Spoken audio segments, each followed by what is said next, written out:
বৃষ্টি না হলে এমনিতেই উঁচু জল থাকে, আর সামান্য ঝিরঝিরে বৃষ্টিতে এই অবস্থা হয়ে রয়েছে। পিছন দিকে তখন মানুষ এইভাবে চলাফেরা করে এক গাড়িতে গাড়িগুলোতে। এই সেই ঐতিহাসিক জায়গা যেখানে কংগ্রেসের অত্যন্ত সিনিয়র নেতা সম্মানীয় প্রিয়রঞ্জন দাসমুন্সি তিনি এই ট্রেনেই পড়ে গিয়েছিলেন। তারপর সেই কংগ্রেসের গর্ভ থেকে বেরিয়ে এসে মমতা বন্দ্যোপাধ্যায় নিজের দল করলেন, আর এই গলিগুলোতে সেই দলের জল জমালেন।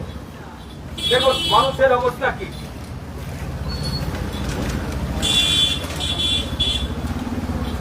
আমরা কি ডান দিকে ঢুকবো? এই রাস্তাটা ছাড়ুন না, রাস্তাটা ছাড়ুন, মানুষের অবস্থাটা দেখুন সবাই। এদিকে ধরে থাকুন, ওইদিকে ধরে থাকুন। কি অবস্থা? ভালো আছেন তো? এইভাবে ভালো থাকা যায় না, পরিবর্তন দরকার তো।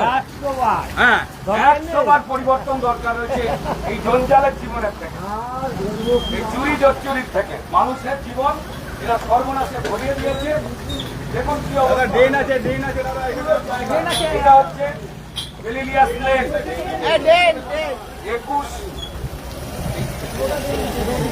21 নম্বর ওয়ার্ড, তার পাশেই 23 নম্বর ওয়ার্ড, প্রায় কাছাকাছি আজকে বলতে চলে যাইয়ে।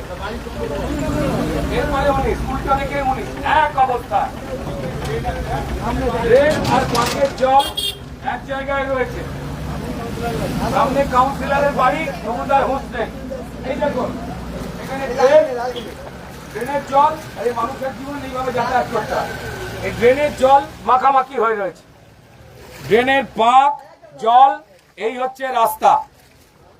এই রাস্তার অবস্থা হয়ে রয়েছে এখানে, তার মধ্যে দিয়ে মানুষ চলাচল করে। সামান্য একটু বৃষ্টি হয়েছে, আমরা খুব স্বাভাবিকভাবেই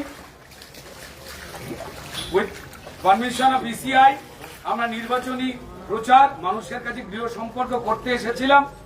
আর কোন গৃহ, যে গৃহের মধ্যে পাকের জল, ড্রেনের জল, মানুষের কাছে পরিস্থিতি জল নেই, রাস্তায় গার্বেজ মানে ময়লা ফেলা স্তূপ, পুরো এই অবস্থা। এই যন্ত্রণা থেকে আমাদের বেরোনো দরকার। এই পাপ থেকে তৃণমূলের তৈরি করা যে পাপ রয়েছে সেখান থেকে আমাদের বেরোবার দরকার, চাই বিজেপি সরকার। ভারত মাতা কি জয়, ভারত মাতা কি জয়, ভারত মাতা কি জয়। সাবধানে থাকবেন, সতর্ক থাকবেন, তাহলে তৃণমূল যা শেষ করেছে এবার জীবনটাই শেষ করে দেবে মানুষের। ধন্যবাদ।